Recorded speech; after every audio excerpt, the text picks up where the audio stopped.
قوم افواج پاکستان کے دفاع وطن کے لیے قربانیاں کبھی فراموش نہیں کرے گی۔ وزیر اعظم محمد شہباز شریف نے کہا کہ قوم افواج پاکستان کے دفاع وطن کے لیے قربانیاں کبھی فراموش نہیں کرے گی۔ 1971 کی جنگ میں جرأت و بہادری کا مظاہرہ کرتے ہوئے جامِ شہادت نوش کرنے والے لانس نائک محمد محفوظ شہید نشان حیدر کو وزیر اعظم نے ان کے 53ویں شوم شہادت پر خراج عقیدت پیش کیا ہے۔ وزیر اعظم نے اپنے بیان میں کہا کہ 1971 میں واگا بارڈر پر مثالی جواں مردی کا مظاہرہ کرتے ہوئے لانس نائک محمد محفوظ شہید نشان حیدر دشمن کو پسپا کرتے رہے۔ لانس نائک محمد محفوظ شہید نے دشمن کی طاقت اور عددی برتری کے نشے کو خاک میں ملا دیا۔ انہوں نے کہا کہ لانس نائک محمد محفوظ شہید فرض شناسی اور حب الوطنی کی وہ سیسا پلائی دیوار ثابت ہوئے جس نے وطن عزیز کو دشمنوں کے ناپاک عزائم سے محفوظ رکھا۔ لانس نائک محمد محفوظ شہید کا وطن سے عہد وفا اور ملک کے دفاع کی خاطر اپنی جان تک قربان کر دینے کا جذبہ نسل نو کے لیے مشعل راہ ہے۔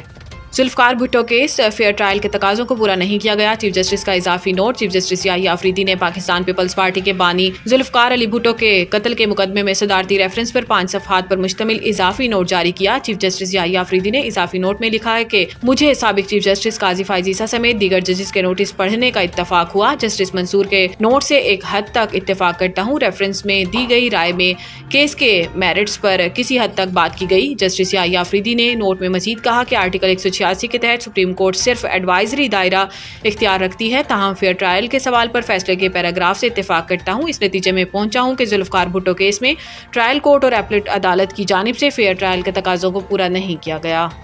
محسن نقوی کا کنگ فہد سیکیورٹی کالج کا دورہ، اعلیٰ تعلیم کے جدید معیار کو سراہا۔ وفاقی وزیر داخلہ محسن نقوی نے کنگ فہد سیکیورٹی کالج کا تفصیلی دورہ کیا۔ دورے کے دوران director general King Fahd security college major general doctor Ali Aldaij نے محسن نقوی کا استقبال کیا۔ وفاقی وزیر داخلہ نے کنگ فہد سیکیورٹی کالج کے مختلف شعبے دیکھے اور اعلیٰ تعلیم کے جدید معیار کو سراہا۔ انہوں نے کنگ فہد سیکیورٹی کالج کے ماسٹر پروگرام کی تعریف کی اور اسے نئے دور کے تقاضوں سے ہم آہنگ قرار دیا۔ وزیر داخلہ محسن نقوی نے کنگ فہد سیکیورٹی کالج کے 5 سالہ اسٹریٹجک پلان کی ستائش کی اور کالج کے ڈائریکٹر جنرل کی کاوشوں کو سراہا۔ انہوں نے director general King Fahd security college doctor Ali Aldaij سے ملاقات کی۔ اس دوران ایکسچینج پروگرام کے تحت دونوں ممالک کے گریجویٹس کے اسٹڈی ٹورز اور ٹریننگ کرانے پر تبادلہ خیال کیا گیا۔ محسن نقوی نے کنگ فہد سیکیورٹی کالج کے ماسٹر ڈگری کے گریجویٹس کو ایکسچینج پروگرام کے تحت اسٹڈی ٹورز پر پاکستان آنے کی دعوت بھی دی۔